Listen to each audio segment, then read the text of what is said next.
شروع اللہ کے نام سے جو نہایت مہربان اور رحم فرمانے والا ہے۔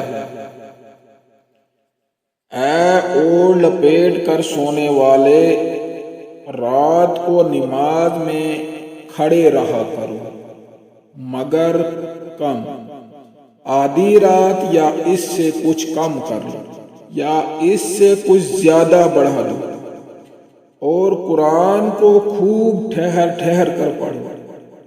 ہم تم پر ایک باہری کلام نازل کرنے والے ہیں۔ در حقیقت رات کا اٹھنا نفس پر قابو پانے کے لیے بہت کارگر ہے، اور قرآن ٹھیک پڑھنے کے لیے زیادہ موزوں ہے۔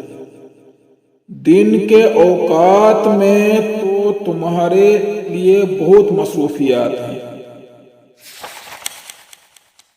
اپنے رب کے نام کا ذکر کیا کرو اور سب سے کٹ کر اسی کے ہو رہو۔ وہ مشرق و مغرب کا مالک ہے، اس کے سوا کوئی خدا نہیں ہے، لہذا اسی کو اپنا وکیل بنا لو، اور جو باتیں لوگ بنا رہے ہیں ان پر صبر کرو، اور شرافت کے ساتھ ان سے الگ ہو جاؤ۔ ان جھٹلانے والے خوشحال لوگوں سے نمٹنے کا کام تم مجھ پر چھوڑ دو، اور انہیں ذرا کچھ دیر اسی حالت پر رہنے دو۔ ہمارے پاس ان کے لیے باہری بیڑیاں ہیں اور بھڑکتی ہوئی آگ، اور حلق میں پھنسنے والا کھانا اور دردناک عذاب۔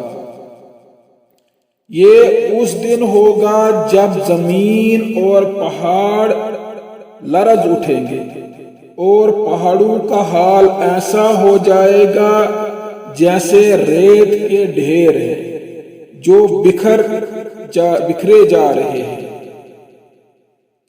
تم لوگوں کے پاس ہم نے اسی طرح ایک رسول تم پر گواہ بنا کر بھیجا ہے، جس طرح ہم نے فرعون کی طرف ایک رسول بھیجا تھا۔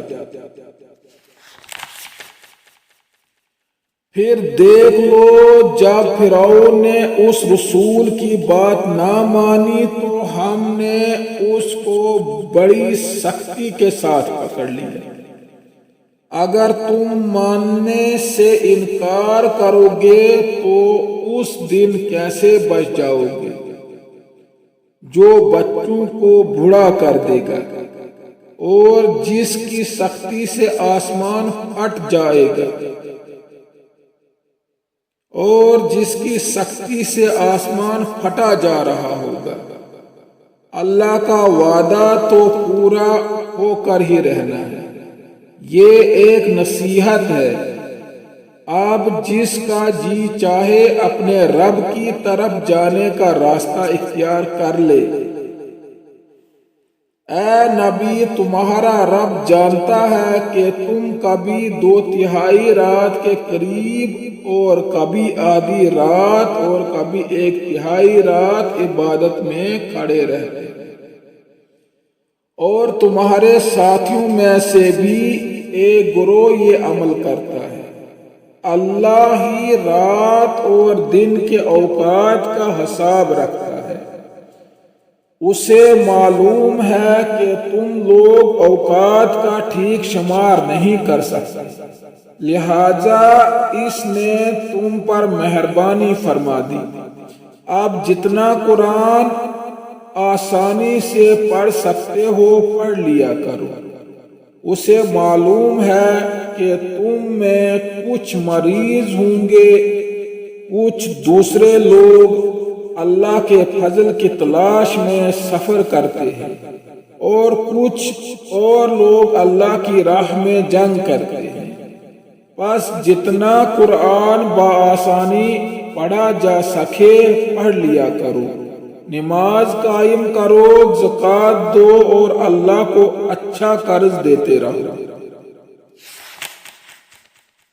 جو کچھ بھلائی تم اپنے لیے آگے بھیجو گے اسے اللہ کے ہاں موجود پاؤ گے، وہی زیادہ بہتر ہے اور اس کا اجر بہت بڑا ہے۔ اللہ سے مغفرت مانگتے رہو، بے شک اللہ بڑا غفور الرحیم ہے۔ صدق اللہ المولان العظیم وصدق رسولہ من الشاہدین والشاکرین والحمد للہ رب العالمین۔